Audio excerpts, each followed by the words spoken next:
Now let's talk about reeds. Let's talk about different types of reeds. Now, one of the biggest misconceptions on reeds is that all reeds sound the same and they play the same. I buy a box of reeds or buy a single reed, expecting it to have the same results.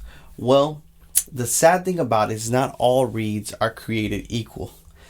Every reed is different. Every reed has a different sound to it. The reed is pretty much like a fingerprint.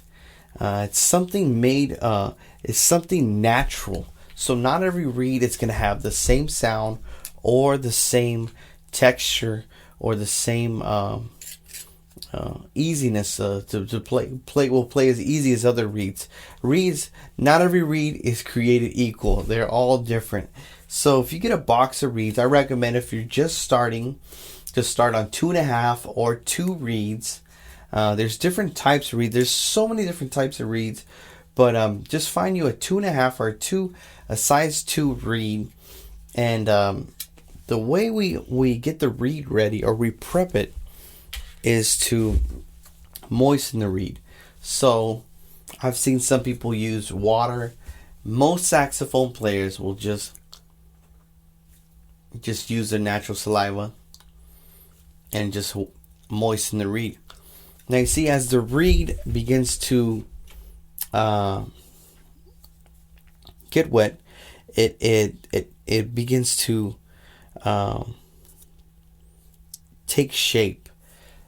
If you have a reed that's very dry, it could be warped and wobbly. You can look at it dead on, and the reed, you'll see, have waves in it. If it has waves in it, you need to moisten it a little bit longer. Okay, and just let the reed soak there for a little bit. Now, every reed is different. Every reed can be manipulated or changed through, I've seen techniques such as sandpaper.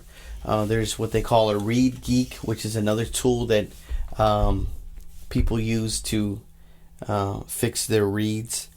And if you look at the reed, you can kind of see in the light, you can kind of see the darkened areas, the light areas where it could be adjusted to sound better. I don't ever sand above kind of this area, this top area. I don't ever touch that, because for some reason that just kind of destroys the reed for me. If I do any work, I do any work at the bottom. And some people will even sand this side too.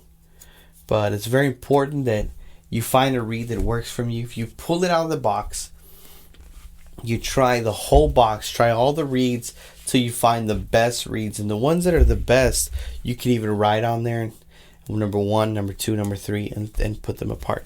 Now here's another type of reed. Now this is a plastic cover reed. The difference between this guy and the other guy is that this one tends to be a little bit brighter and has a different kind of sound and focus on a different kind of sound. Some people prefer this reed. If I'm not mistaken, some professionals use this reed. Now here's another type of reed. This is a plastic reed, okay, or this is a plastic reed, and this one has another type of sound. So you can experiment with different kinds of reeds, find which one best suits you. For our purpose, we're just going to go with this guy. Okay, and the way you place the reed in the mouthpiece is very simple. You see, I kind of one finger slid up the ligature. Okay, and I got the reed.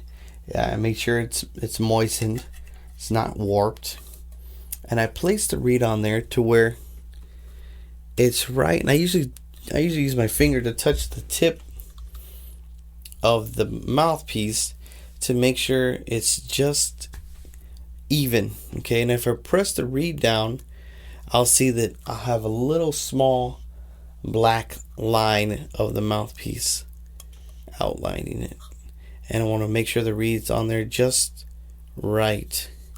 Then I'll begin to tighten the ligature, making sure the ligature is 100% even. Okay, a nice fit. You don't want your reed wiggling around too much, messing up your sound.